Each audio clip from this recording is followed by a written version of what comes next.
What's up, you guys? Today I'm going to be doing a review slash overview of the Sony Cybershot WX50 point shoot camera.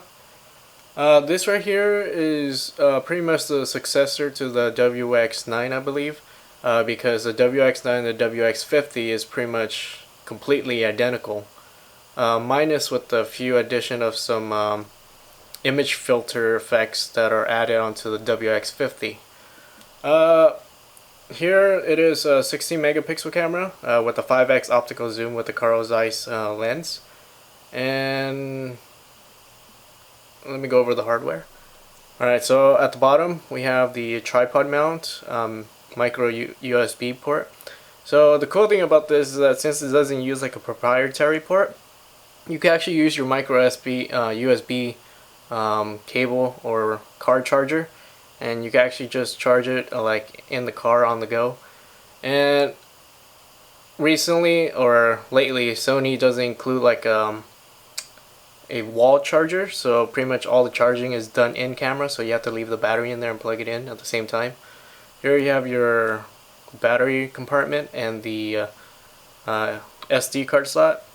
And I'm really thankful that Sony is starting to use SD cards now, because I remember when I had my Cybershot T70, it uses a memory stick card, and those things were expensive.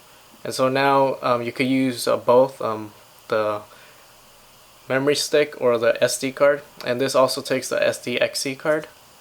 Here's the battery, and the battery type is the N, or I guess that's how you call it.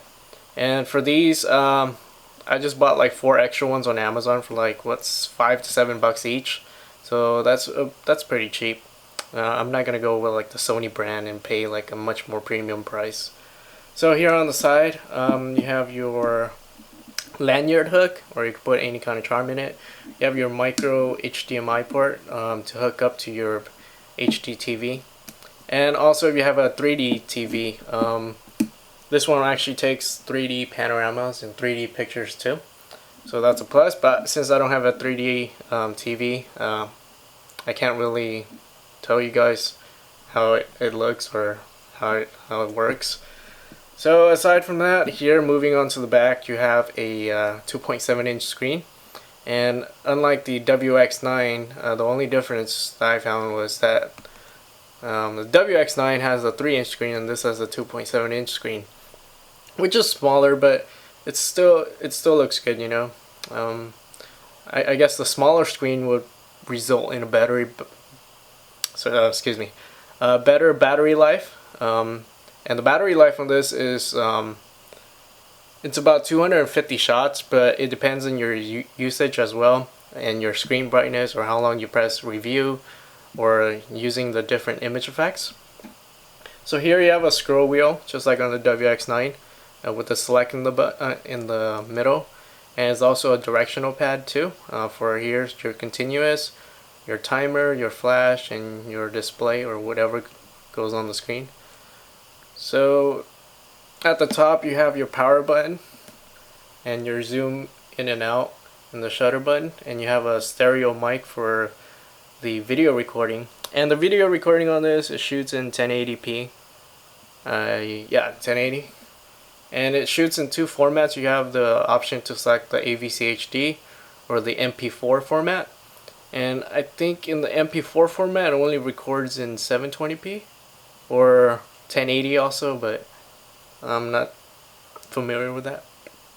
Okay, so moving back here, you have 3 different shooting modes. You have the regular shooting mode, where you could do your effects, or program mode and auto mode.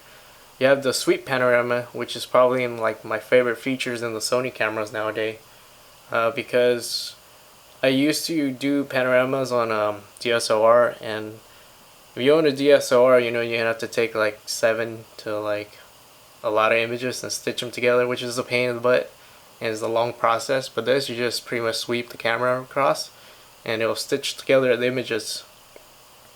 And you have the option to do high res panoramic shots, or just standard panoramic shots. And also you have your movie record mode, But also you can actually just leave it in the shooting modes and select your filters and whatnot, and just hit the record button right here, and it'll record the video. And so I guess I'll just go over the different shooting modes. And to select your different shooting modes, you just pretty much rotate the wheel, or you could just hit the menu button. And it'll actually have like the recording modes, and you can select it here as well. Okay, sorry guys. Right, so here you have your auto, intelligent auto, and superior auto. It pretty much explains itself. Shoot sharp images, reducing blur and noise automatically. And what that does is that when you shoot, it'll actually take like 3 shots at once, and I guess it'll just pick out like the best one, or in the case, or it'll combine them. In your superior auto, it's just regular, auto mode. Here you have program, which you have a little bit more flexibility in your controls, such as setting the exposure, your ISO, and pretty much that's it, because you can't really set your aperture anyways. And the lowest aperture on this, I think, is a 2.6. That's the max aperture, or the widest that'll go. And so going through the modes, you have your program, which what I just said. Your 3D, this is shooting in 3D images, but since I don't have a 3D TV, I can't really tell you guys like if it's good or not. Next, moving on, is the picture effect. And this is like an addition to the WX50 that's not present in the WX9. In the WX50, you actually have picture effects, which are HDR painting, which is pretty neat because it actually creates a HDR like really quick. And monochrome, which is basically kind of like an HDR version but black and white. And miniature, just like the ones in the Canon. Toy camera, pop color, partial color. Yeah, partial color, soft, high key, watercolor, and illustration, which is pretty neat. But these I don't really use. The only one I use the most is the HDR painting, and the toy camera. And I guess when I want to shoot in black and white, I'll just do this.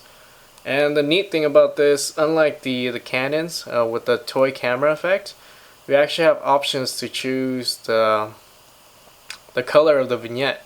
So here I have it on normal, but you can also have it on cool, warm, green, or magenta, which is really cool if you're gonna shoot like into the sky during sunset. This one actually gives you that really nice purplish sky, which adds a really nice touch to the sunset pictures. And okay, for the images, you have a choice between 60 megapixels, 10, 5, and VGA quality. Or you can shoot in widescreen, which is only 12 megapixels or 2 megapixels. And so moving on, here you have your scene selection. You have basically your soft skin, your soft snap.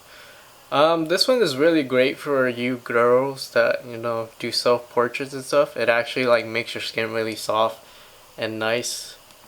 Here you have anti-motion blur, landscape, backlight. This one's really neat too. It's like an HDR, but it doesn't give you the HDR effect. It actually corrects the shadows and highlights, and pretty much makes your images like balanced in exposure. Here you have night portrait, night scene, handheld, high ISO, food, pet, beach, snow, fireworks, and underwater. I don't know how underwater works. I never tried it. It would be cool, go swimming with the fishes, take pictures with the fishes. And then a shark comes and eats you. Okay, so here you also have background defocus, which is pretty much one of my favorite features on this camera. If you ever use a DSLR, you know that like with the prime lenses or with any lens, and if you have a wide aperture, your background will actually blur and keep your subject in focus, which is really nice. And this is exactly what it does, and it's really great.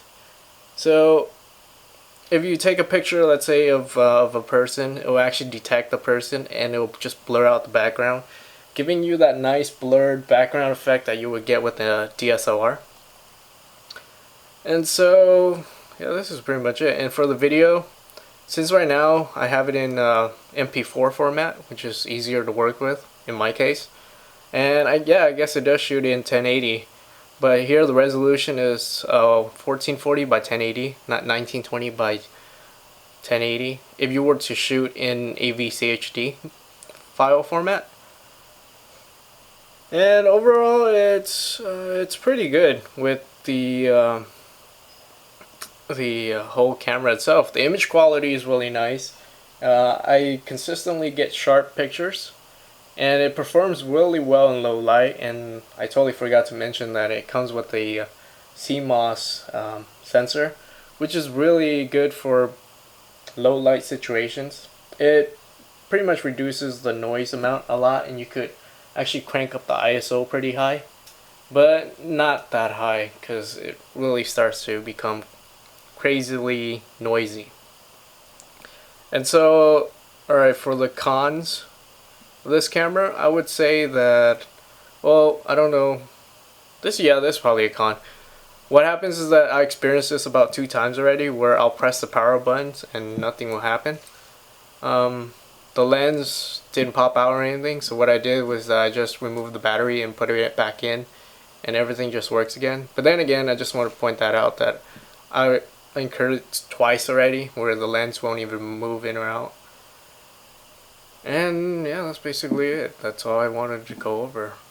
And I hope this helps you guys or whoever that's planning to purchase this camera, because I've looked all over YouTube and apparently I haven't seen one of the reviews for this camera yet.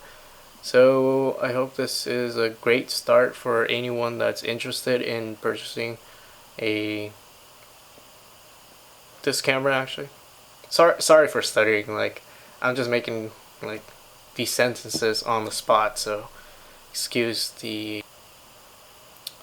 So anyways, this has been a brief overview of the Sony Cybershot WX50 point shoot cameras. If you have any questions, just leave me a comment and I'll get back to you as soon as possible.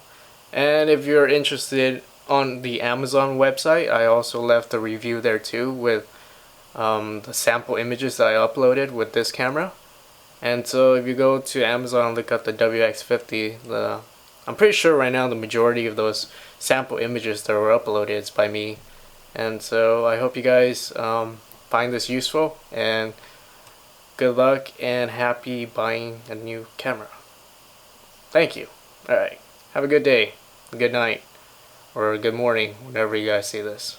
Alright, peace.